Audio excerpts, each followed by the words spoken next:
জমি হাতছাড়া হয়ে যাওয়ার মূল কারণ কি জেনে রাখুন, কাজে আসবে। আমাদের দেশে হাজারো পরিবার আজও বুঝে উঠতে পারে না কখন কিভাবে কার হাতে তাদের জমি হাতছাড়া হয়ে গেল। এটা শুধু ভাগ্যের খেলা নয়, বরং সচেতনতার অভাব, আইনি অজ্ঞতা ও অদূরদর্শিতার ফল। জমি হাতছাড়া হওয়ার প্রধান কারণসমূহ: 1. কাগজপত্র সঠিকভাবে সংরক্ষণ না করা।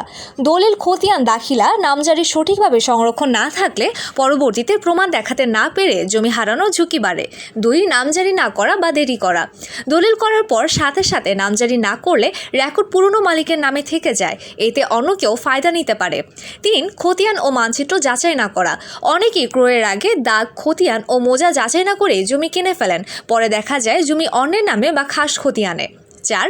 বিশ্বাসের অপব্যবহার। আত্মীয়, বন্ধু বা বিশ্বাসযোগ্য মাধ্যমে জমি কেনা বেচায় অনেকেই প্রতারিত হন। 5. মৌখিক চুক্তি করা। লিখিত রেজিস্ট্রেশন ছাড়া কোনো জমি লেনদেন করলে আইনের চোখে তা অবৈধ।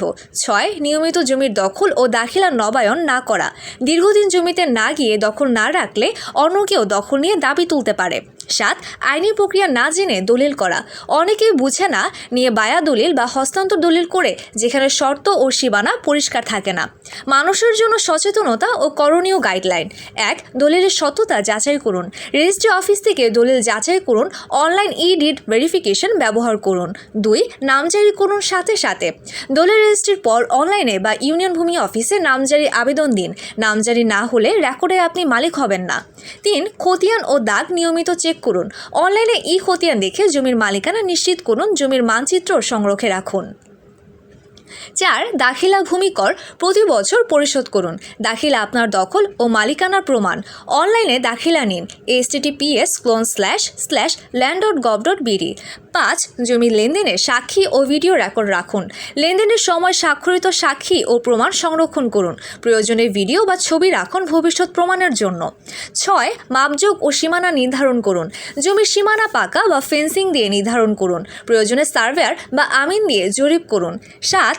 অন্যের নামে জমি রাখবেন না। বিশ্বাসের ওপর জমি কারো নামে রাখলে সেটাই একদিন আপনার ক্ষতির কারণ হতে পারে। 8. ভূমি অফিসে নিয়মিত যোগাযোগ রাখুন। স্থানীয় ভূমি সহকারী কর্মকর্তার সঙ্গে সম্পর্ক রাখুন। রেকর্ড হালনাগাদ আছে কিনা মাঝে মাঝে দেখে নিন।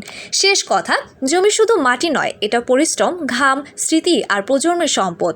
যদি একটু সচেতন হন, তাহলে পুরো পরিবারের ভবিষ্যৎ নিরাপদে রাখতে পারবেন। শেয়ার করে সচেতন করুন।